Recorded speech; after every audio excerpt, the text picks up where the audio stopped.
Good day mga kapitbahay. Another foreclosed property, another day. Nandito tayo ngayon sa Amalfi Subdivision in the Island Park, Dasmariñas, Cavite para i-house tour sa inyo ang isang magandang foreclosed property ng BDO single attached at mura lang po ito. By the way, ang Amalfi Subdivision ay isang exclusive subdivision dito sa Dasmariñas, Cavite, no? High-end po ito at i-house tour natin ngayon ang BDO foreclosed na single attached. Ang presyo po nito 3.8 million pesos lang. Tara, samahan niyo ako. Ito po ay BDO foreclosed single attached with the lot area of 125 square meter and the floor area of 105 square meter. As is where is po ito with 3 bedroom, 3 toilet and bath and 1 car garage. So itong BDO foreclosed na ito ay located ulit dito sa Amalfi at the Island Dasmariñas. Ipakita ko lang ang community dito sa Amalfi, no? Napakaganda po nito. At talagang tahimik dito dahil exclusive subdivision po ito. Isa sa maganda rito kasi yung bahay na ito wala siyang katabi. So maaliwalas po ito, no? Ang property line natin ay magmumula po yan dyan sa firewall hanggang dito po sa poste, no? So ito yung magiging lanay ninyo sa harapan. Kung gusto nyo pong tumambay-tambay dyan, pagandahin nyo na lang. Since ito po ay foreclosed property ng BDO as is where is. Ito yung car garage natin, meron na siyang semento, no?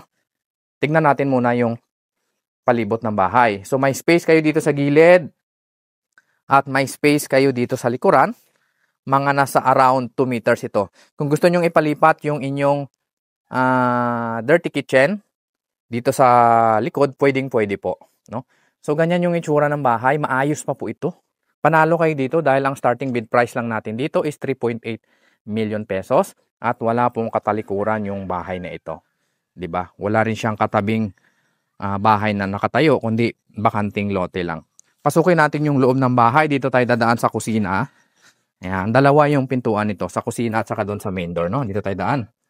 So, disclaimer lang po, meron tayong caretaker dito kaya nababantayan yung ating bahay, no? So, pagpasok natin sa unit, ganito po yung itsura. Maayos pa po. Maayos pa yan. Ito yung magiging living area ninyo at dito yung magiging dining area. Ipakita ko lang yung mga ceiling natin, wala pong tagas ng tubig yan. Maayos po yan. Maayos po lahat. So ito naman yung magiging kitchen ninyo, inside kitchen. Maayos pa po, linis lang ito. Kung gusto nyong ilipat doon sa likuran, pwedeng-pwede po kasi may space kayo doon. So meron tayong 1 toilet and bath dito sa baba. Ganito naman yung itsura. Maayos pa. Maayos yan lahat. Wala pong tagas ng tubig. Meron ditong stock room sa baba, sa likod ng hagdanan. Pwede nyong gawing maid's quarter or mini office. Okay? So, maayos po lahat, kabuuan ng bahay na to. Naka-tiles na rin lahat siya. Akitin naman natin yung second floor. Yung hagdanan natin, solid po yan na kahoy. No? Maganda po yung hagdanan natin. Yung mga gagawin nyo lang dito sa bahay na to, repaint lang. Hilamusan nyo lang po ito kasi maayos pa yung bahay. Wala akong nakikitang major na problema dito. Pagdating natin dito sa second floor, ganito naman yung itsura. So, pwede nyo pong palagyan dyan ng chandelier kung gusto ninyo. Unahin muna natin yung toilet and bath dito sa second floor. So, maayos po yan. Linis lang. Linis lang po ito. Kasi walang nakatira. Bedroom number 1. Kung dalawa yung anak ninyo, tag-iisa sila. Ayan. Walang mga tagas ng tubig yung mga ceiling natin. May provision na rin tayo dito sa aircon, window type. Diba? Sulit ito. Ito naman yung bedroom number 2. Yan. Kung dalawa yung anak ninyo, tag-isa sila ng kwarto. Malaki naman po ang bedroom number 2 natin. So, sulit ito. Walang tagas ng tubig yung mga ceiling. At ito yung pinaka-master's bedroom. Yan. Malaki po yan. Kasyang-kasya king or queen size na kama. Maayos pa yung estado ng bahay na to. Kunting hilamos na lang, pwede nang tirahan ito. Ito yung toilet and bath ng master. Ayan. So, ang bahay na to, 3 bedroom, 3 toilet and bath. Maayos po lahat. Yung mga fixtures natin, ayan. Maganda pa.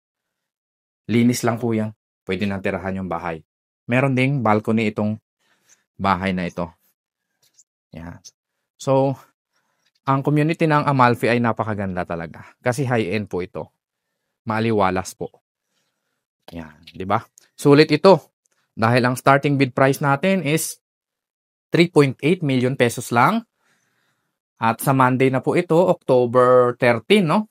Kung gusto nyo mag-inquire sa property na to para makasali kayo sa bidding, para matulungan ko kayo, kontakin nyo lang po ako, nasa screen ko lang ang number, okay?